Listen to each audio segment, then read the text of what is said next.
ജപ്പാനിൽ 19-ാം നൂറ്റാണ്ടിൻ്റെ അവസാന കാലം എന്ന് പറയുമ്പോൾ ഈ സമുറായികൾ വാളും കുന്തമൊക്കെ ഉപയോഗിച്ച് നടത്തിയിരുന്ന ഒരു രാജ്യഭരണത്തിന് ശേഷം പ്രോപ്പറായിട്ട് തോക്ക് പരിപാടി, പോലീസ്, ആർമി ഒക്കെ വന്നു തുടങ്ങുന്ന ഒരു കാലഘട്ടം.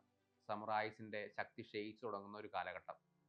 ആ കാലഘട്ടത്തിൽ അവിടെ ഒരു ഗ്രൂപ്പ് ഓഫ് ആൾക്കാർ ചേർന്ന് ഒരു മത്സരം സംഘടിപ്പിക്കുകയാണ്. സംഗതി നമ്മുടെ സ്ക്വിഡ് ഗെയിം പോലൊരു മത്സരമാണ്. ഒരു കൂട്ടം മത്സരാർത്ഥികൾ ഓരോ ആൾക്കാരുടെയും കഴുത്തിൽ ഓരോ വുഡൻ ടാഗ് ഇട്ടിട്ടുണ്ട്. പരസ്പരം പൊരുതി എതിരാളിയെ കൊന്ന് ആ ടാഗ് സ്വന്തമാക്കണം.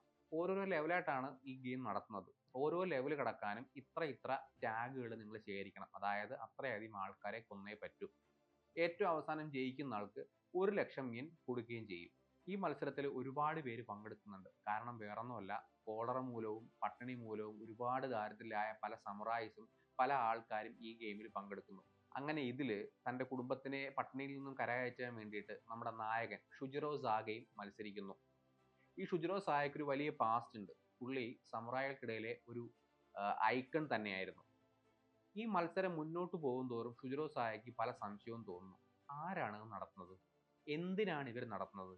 സർക്കാർ അറിയാതെ ഈ മത്സരം എങ്ങനെ നടത്തുന്നു? മൃതദേഹങ്ങൾ എങ്ങോട്ട് പോകുന്നു? ഇതിന് ആര് ഫണ്ട് ചെയ്യുന്നു?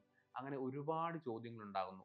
സർക്കാരും ഇതേ സമയത്ത് തന്നെ ഇങ്ങനൊരു ഗെയിം നടക്കുന്നതറിഞ്ഞ് ഇതിനെപ്പറ്റി അന്വേഷിക്കാൻ ഒരുങ്ങുന്നു. വളരെ ദുരൂഹമായി നടക്കുന്ന ഈ ഗെയിം പെതിയെ പെതിയെ ആ രാജ്യത്തിന്റെ തന്നെ പൊളിറ്റിക്സിലേക്ക് ഇടപെടുകയും അതിൽ സമ്മർദ്ദം ഉണ്ടാക്കുകയും ചെയ്യുന്നുണ്ട്. അങ്ങനെ അതിന് സത്യമറിയാൻ നായകൻ ശ്രമിക്കുന്നു. നായകനൊപ്പം ആ മത്സരത്തിനിടയിൽ നിന്ന് കിട്ടിയ കുറച്ച് സുഹൃത്തുക്കളുണ്ട്, കുറച്ച് വില്ലന്മാരും ഉണ്ട്. പറഞ്ഞു വന്നത് നെറ്റ്ഫ്ലിക്സിലെ ലാസ്റ്റ് സമുറായ് സ്റ്റാൻഡിംഗ് എന്ന വെബ് സീരീസിനെ പറ്റിയാണ്. ജാപ്പനീസ് നോവലിസ്റ്റായ ഷോഗു ഇമാമുറയുടെ ഇക്കുസഗാമി എന്ന നോവലിനെ ബേസ് ചെയ്ത് വരുന്ന വെബ് സീരീസ് ആണ് ലാസ്റ്റ് സമുറായ് സ്റ്റാൻഡിംഗ്. ഗംഭീര ആക്ഷൻ സീക്വൻസ് ആണ് ഇതിന്റെ ഏറ്റവും വലിയ ഹൈലൈറ്റ്.